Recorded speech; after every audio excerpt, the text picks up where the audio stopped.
The rhythmic hum of monitoring equipment filled deep space listening post-horizon, a solitary sentinel orbiting Saturn's moon Titan. Commander Elena Navarro preferred the night cycle. Fewer interruptions, more time to think. 20 years in the United Space Force had earned her this peaceful assignment, monitoring the vast emptiness beyond the outer colonies.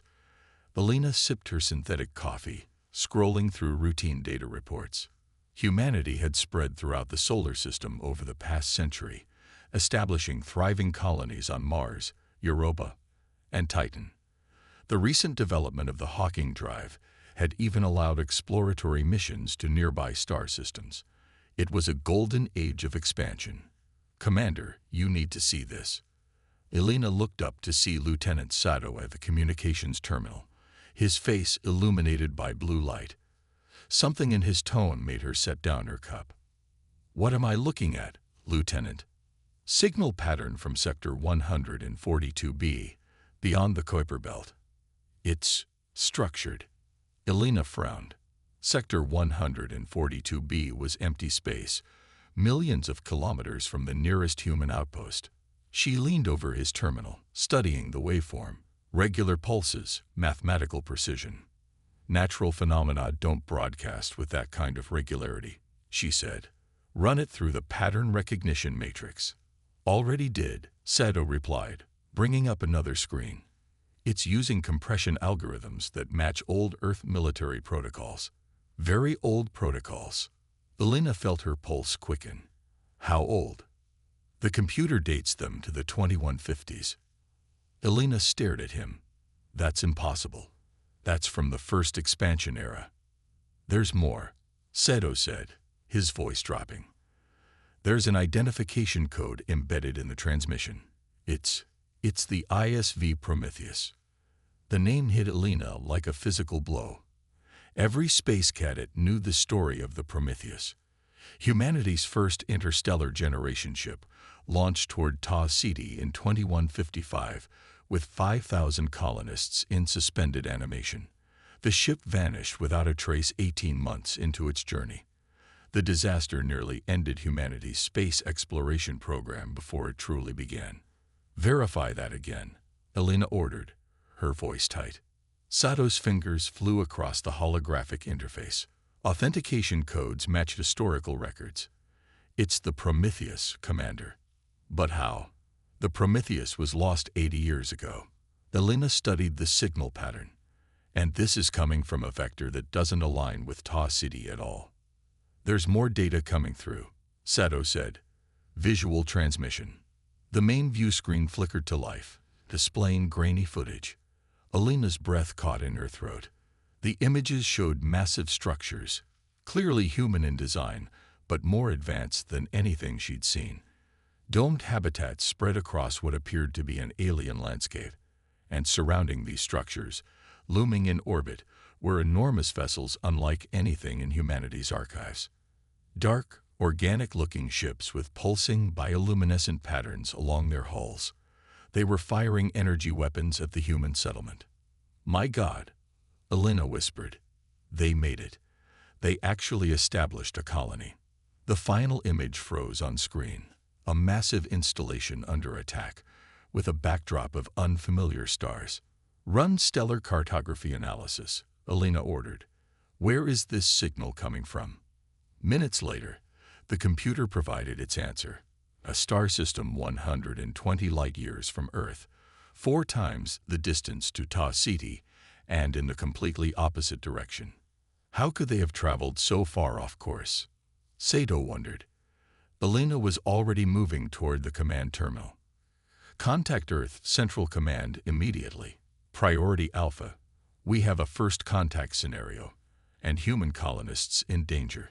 The Security Council chamber in New Geneva hummed with tension.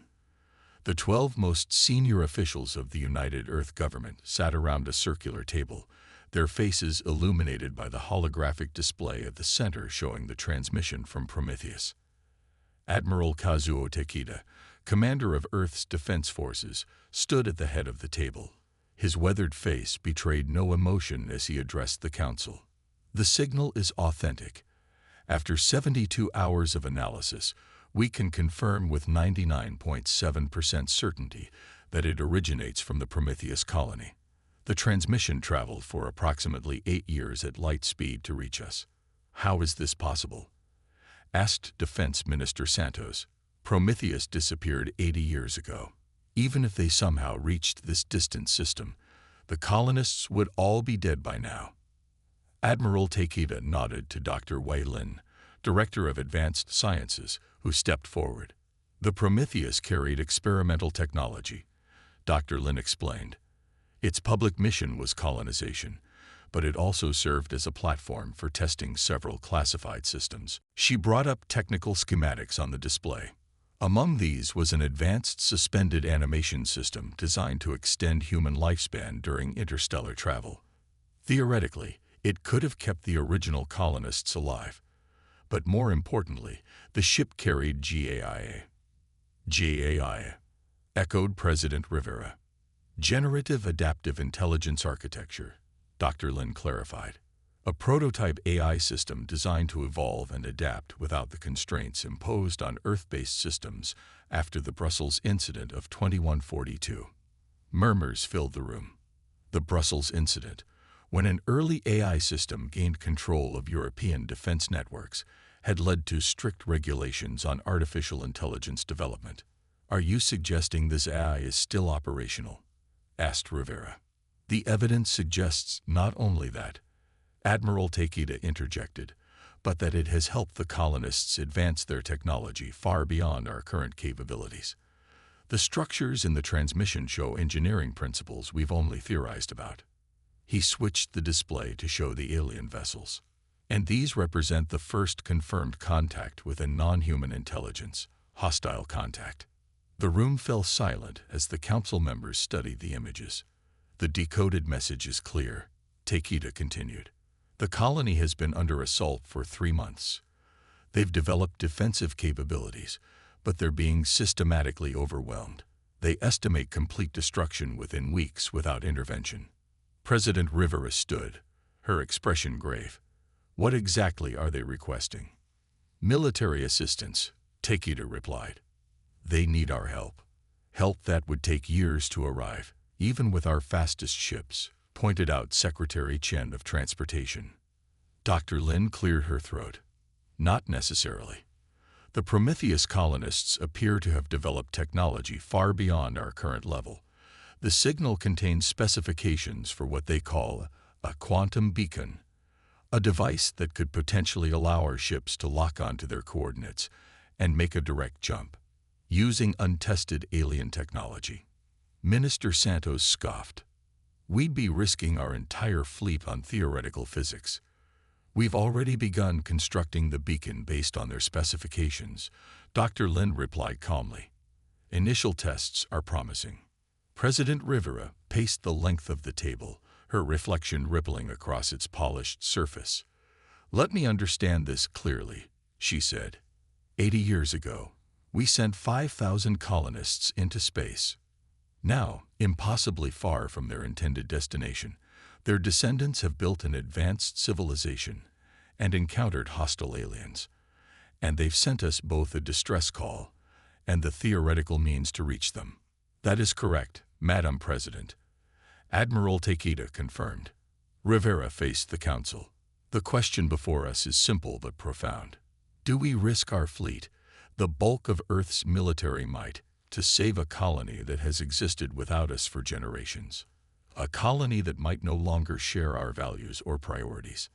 Admiral Takeda stepped forward. Madam President, if I may speak freely. At her nod, he continued, these are our people. They've called for help across an impossible distance. If we ignore them, what does that say about who we've become? Rivera studied the Admiral's face, then looked at each council member in turn. The vote need not be unanimous, but it must be decisive, she said finally. Those in favor of mobilizing the fleet, one by one, hands raised until 11 members had voted yes. Only Minister Santos abstained. Rivera nodded. Admiral Takeda, you have full authority to mobilize Earth's defense fleet. How quickly can you prepare?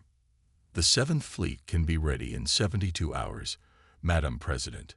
Make it 48, Rivero replied. Our people have waited 80 years already. The orbital shipyards above Mars teemed with unprecedented activity. Maintenance crews worked around the clock, their EVA suits illuminated by welding sparks against the void. Supply drones zipped between massive warships, loading provisions, weapons, and fuel. Captain Dmitry Rosen stood at the viewport of his quarters aboard the UES Intrepid, watching the controlled chaos. At 1.8 kilometers long, the Intrepid was the largest battleship ever built by human hands, its sleek graphene-reinforced hull bristling with weapon systems and sensor arrays. Until yesterday, it had been undergoing routine maintenance. Now it would lead Earth's most powerful battle group into unknown danger. A chime at his door pulled Dimitri's attention from the window. Enter. Commander Naila Okafor stepped inside, tablet in hand. Final crew manifest. Sir, we're at full operational capacity. 4,000 personnel aboard Intrepid alone. Dimitri took the tablet, scrolling through the names. So many lives under his command, about to jump into the unknown. How's the crew handling the news? He asked. Mixed reactions, Naila replied. Excitement, anxiety. The military hasn't faced a non-human threat before. This isn't what anyone trained for. Dimitri nodded slowly. And the quantum beacon. Dr. Lin's team completed installation an hour ago.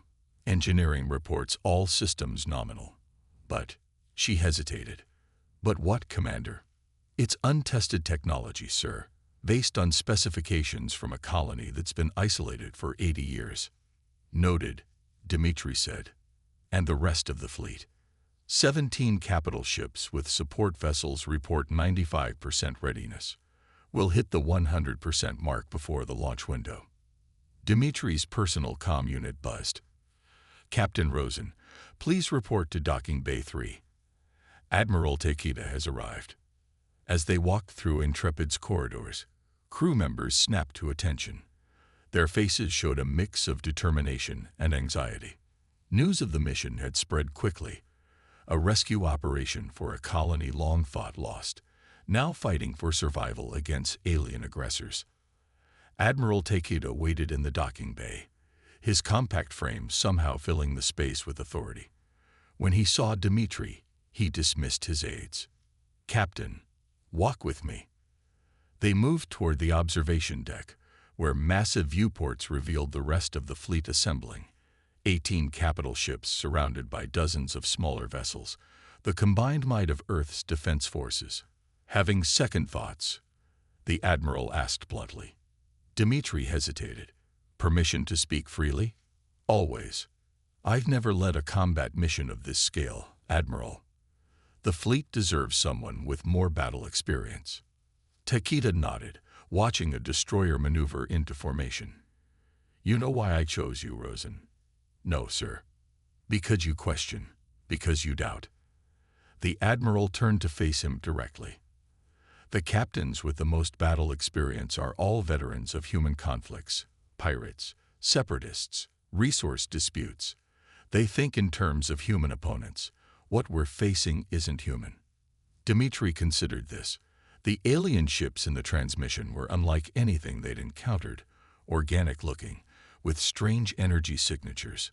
We need someone adaptable, Takeda continued. Someone who can think beyond conventional tactics. Your simulations against theoretical alien adversaries are the best in the fleet. Now you'll test those theories in reality. A technician approached, offering the Admiral a secure tablet. He reviewed it quickly, his expression hardening. New intelligence, he said, showing Dimitri. Our deep space telescopes captured this image 12 hours ago. The image showed a massive structure near the coordinates of the distress signal, a construction that dwarfed even the alien ships seen previously. It resembled a vast lattice being assembled around what appeared to be a stellar object. Whatever they're building, it's getting bigger, Takeda said. The Council has upgraded this from rescue mission to potential existential threat. Dimitri felt the weight of responsibility settle onto his shoulders. When do we depart? 24 hours. Make them count, Captain. The Admiral handed him a small data crystal. Complete mission parameters. For your eyes only. As Takeda departed, Dmitri looked out at his ship, at the fleet beyond, and finally at the stars. Somewhere out there, descendants of Earth fought for survival, sending a signal across impossible distances. And now the greatest fleet humanity had ever assembled would answer their call. The jump into quantum space began with a flash of light no human eye could truly process. On the bridge of the Intrepid, Captain Dmitri Rosen gripped his command chair as reality seemed to collapse around the fleet. The massive engines channeled power into the experimental quantum beacon, creating a ripple effect that bent the fabric of space itself. "Quantum field stabilizing," reported Lieutenant Park at navigation. "Beacon lock established." Dmitri watched the main view screen as stars elongated into streaks, then vanished entirely. The ship now moved through a realm that defied conventional physics, a shortcut through dimensions that scientists still barely understood. "All vessels accounted for, Captain," Commander Okafor announced. "Formation maintained." Dmitri released a breath he hadn't realized he was holding. Moving a single ship through experimental quantum space was risky. Taking an entire battle fleet through simultaneously was unprecedented. "Estimated travel time to target coordinates?" he asked. 17 hours, sir," Park replied. "The beacon's pull is stronger than projected.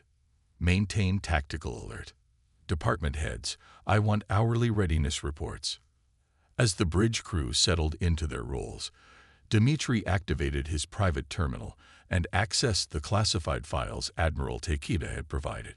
He had reviewed them briefly before departure, but something nagged at his conscience. The Prometheus mission had been presented to the public as a standard colonization venture. The classified sections told a different story. The ship carried experimental technology beyond the publicly disclosed suspended animation systems, quantum computers designed to evolve, prototype jump drives never tested at scale, and genetic research materials. Dmitri frowned. Why send so many critical experiments on a single mission? It seemed reckless, even for that era of rapid expansion. His comm unit chimed. "Captain, Communications Specialist Chen requests permission to come to the bridge. Says it's urgent." Minutes later, Lieutenant Maya Chen entered, her expression intense. At 28, she was the youngest senior communications officer in the fleet, with a reputation for finding patterns others missed. "Sir, I've been analyzing the carrier wave of the SOS signal," she said without preamble. "There's something embedded beneath the obvious message." She connected her tablet to the main display. When filtered through spectral analysis, the signal contains a secondary data stream. The screen showed a complex mathematical sequence. "At first I thought it might be coordinates," Chen continued, "but it's actually a key, an encryption key for accessing a secure channel." Dmitri studied the pattern. "Can you establish this secure channel?" "I believe so, Captain. But there's something else." Chen hesitated. "The encryption method matches classified GAIA protocols from the original mission files." "The AI system," Dmitri said softly. "Yes, sir. If I'm right, this isn't just a distress call from the colonists.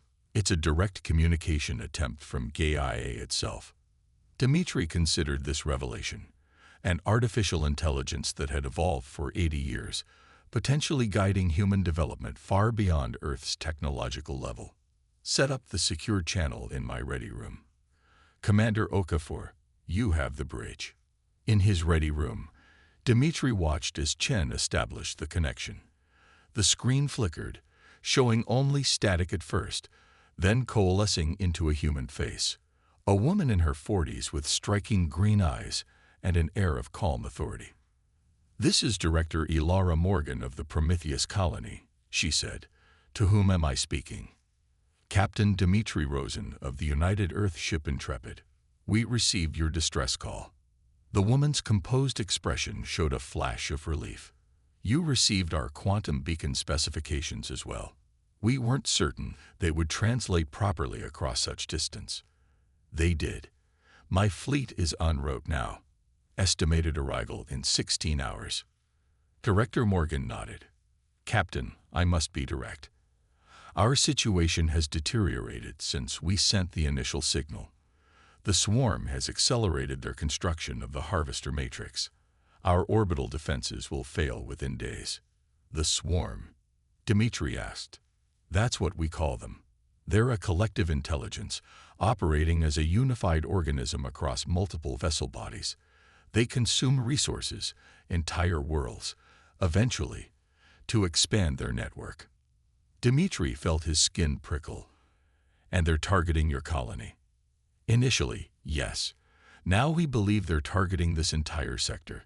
The star system we inhabit contains rare materials they appear to value highly. Director Morgan, Dmitri said carefully, our intelligence suggests your colony possesses technology far beyond Earth's current capabilities. How is that possible in 80 years? Morgan's expression shifted subtly. GAIA accelerated our development, and the original mission parameters were more ambitious than the public was told. I've reviewed the classified files, Dmitri acknowledged. Not all of them, Morgan replied. Some were known only to the mission commander, Captain Rosen. The Prometheus was never intended to reach Tau Ceti. That was a cover story. Dmitri felt a chill. What was the true destination? There wasn't one specific target. The mission was designed to go wherever GAIA directed it. The AI was programmed to evolve during the journey, to develop new technologies and guide the ship to the most promising location for humanity's future.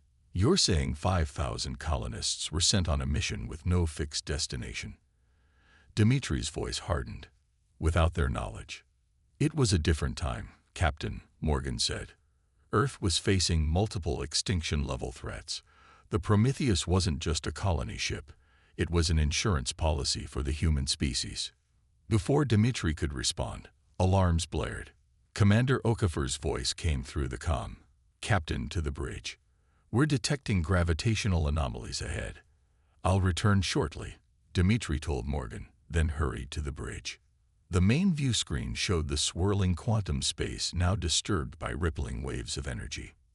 Analysis, Dmitri demanded. Something's disrupting the quantum field, reported Science Officer Volkov. It's as if something else is traveling through quantum space. The ship shuddered violently. Around them, the streaking lights of quantum space fractured into chaotic patterns. Quantum beacon status, Dmitri asked. Still locked on target, but signal strength fluctuating, Park replied. Sir, I don't think we're alone in here. As if in confirmation, massive shapes became visible through the quantum distortion. Dark silhouettes moving parallel to the fleet's course. Full magnification, Dmitri ordered. The screen focused on one of the shapes, revealing an organic-looking vessel similar to those seen in the Prometheus transmission, but far larger. Its surface pulsed with bioluminescent patterns. They're using quantum travel, Okafor said, her voice hushed. That technology was theoretical until we received the beacon specifications, and they appear to be heading toward the same coordinates we are, Volkov added. Dmitri's mind raced. How many? Sensors detect at least 20 large vessels, possibly more beyond our scanning range. A reinforcement fleet, Dmitri realized. They're sending more forces to attack the colony. He turned to communications. Get me Director Morgan back immediately. When Morgan's face appeared on screen, Dmitri didn't waste time. We've encountered swarm vessels in quantum space. A large force heading toward your position. Morgan's composure cracked slightly. Then we have less time than I thought. Captain, you must accelerate your approach. GAIA has calculated.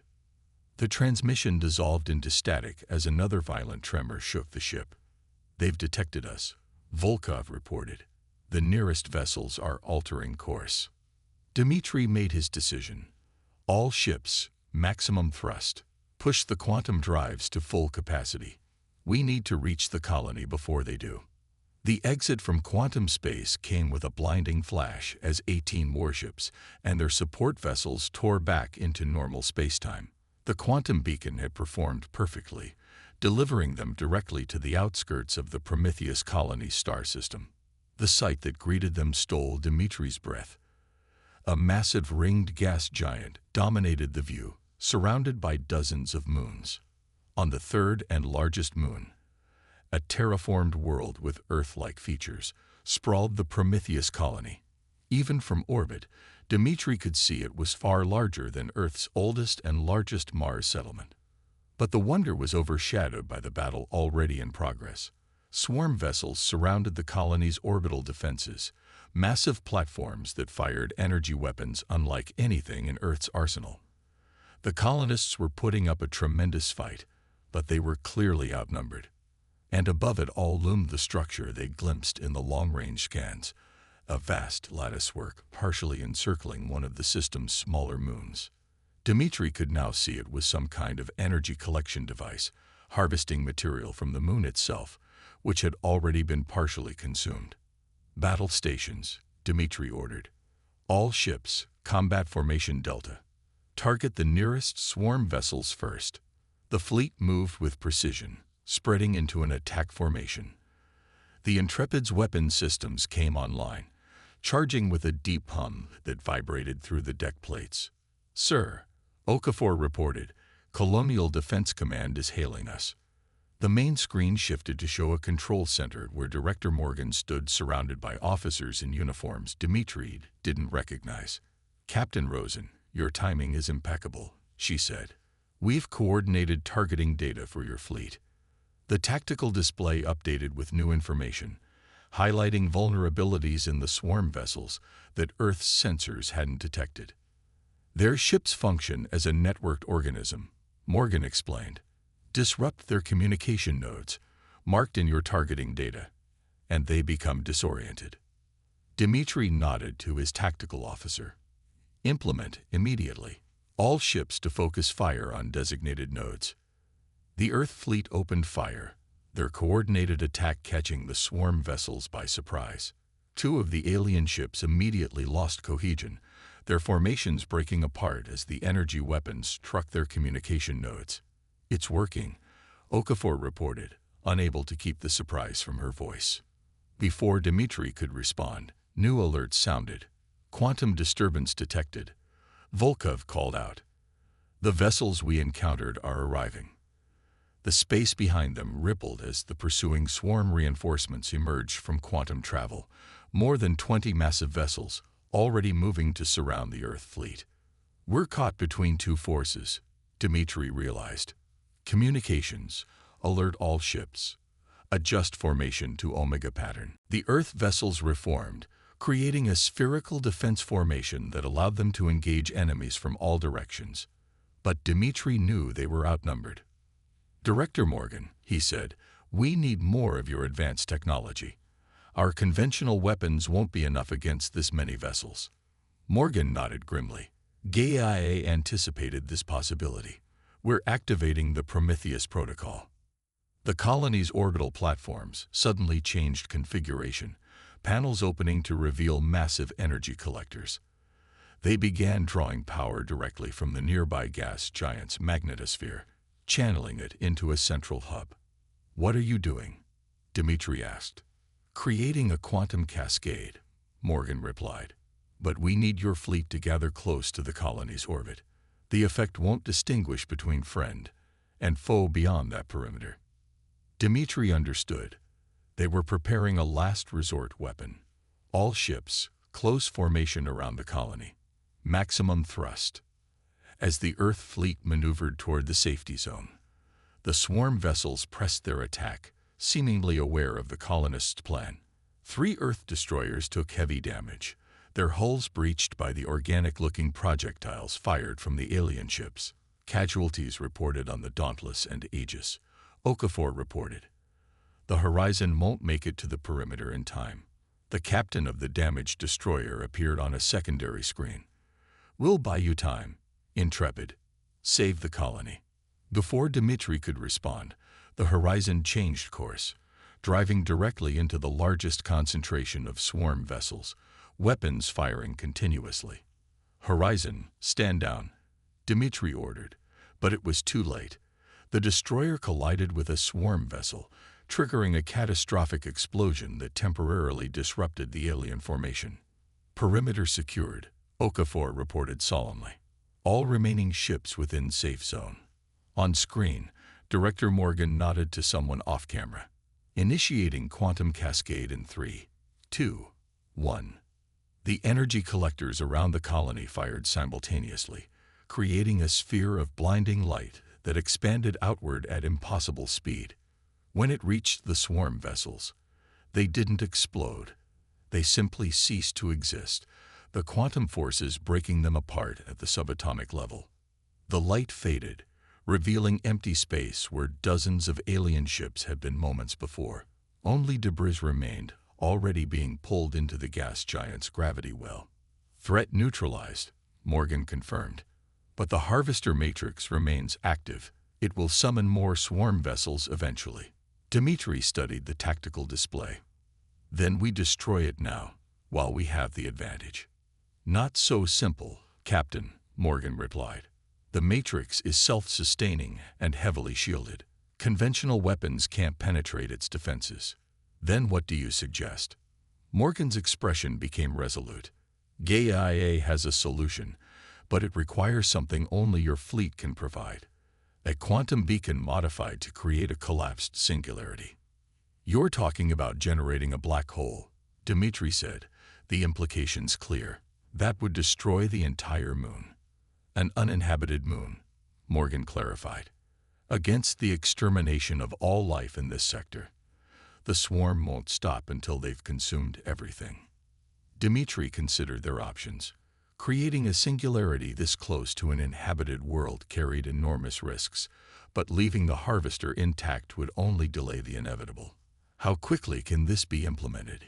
He asked. With your ship's resources and our guidance, 6 hours. GIA will provide the necessary modifications to your quantum systems. Dmitri nodded. Make it happen.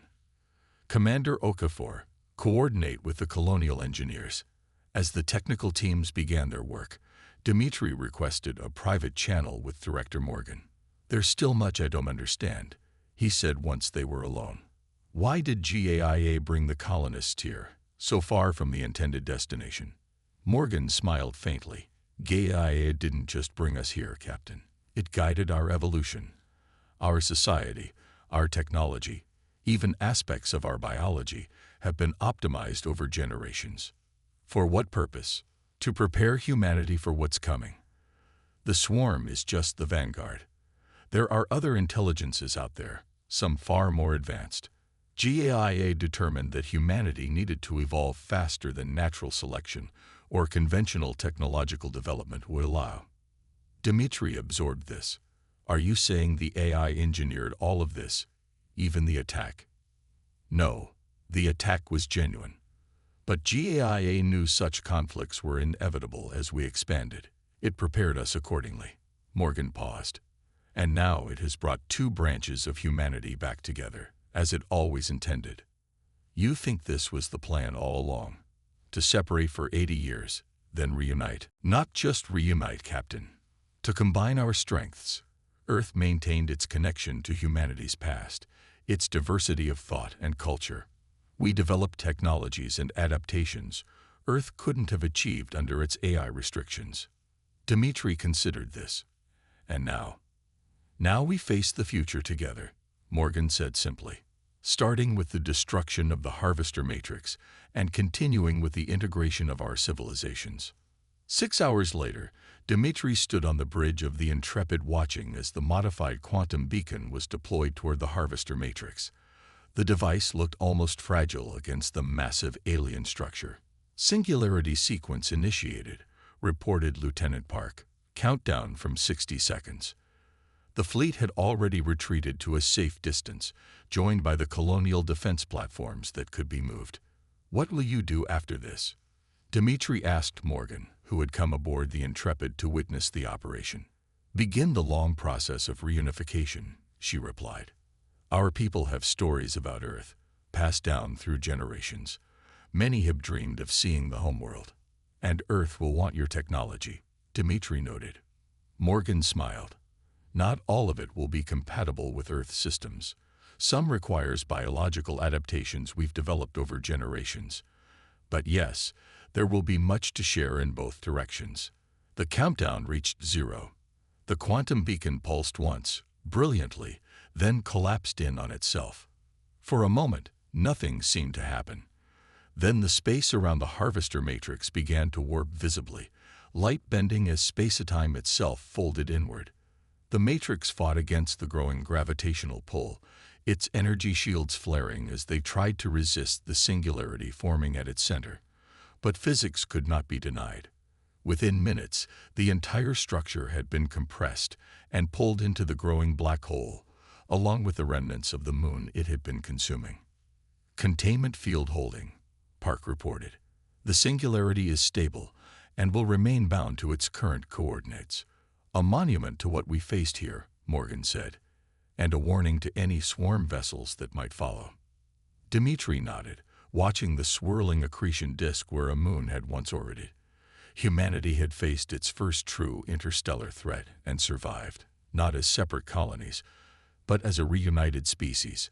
We should arrange a formal meeting, he said finally, between your leadership and ours. There's much to discuss about humanity's future. Morgan extended her hand, a gesture unchanged across 80 years and 120 light years. I believe that future is brighter than either of us imagined possible. As Dmitri shook her hand, he glanced at the stars visible through the viewport. How many other human colonies might be out there, evolved along different paths? How many alien civilizations, benevolent or hostile? The universe suddenly seemed both larger and smaller than before. The distress call that had awakened Earth's greatest fleet had done more than save a lost colony. It had opened the door to humanity's next great chapter.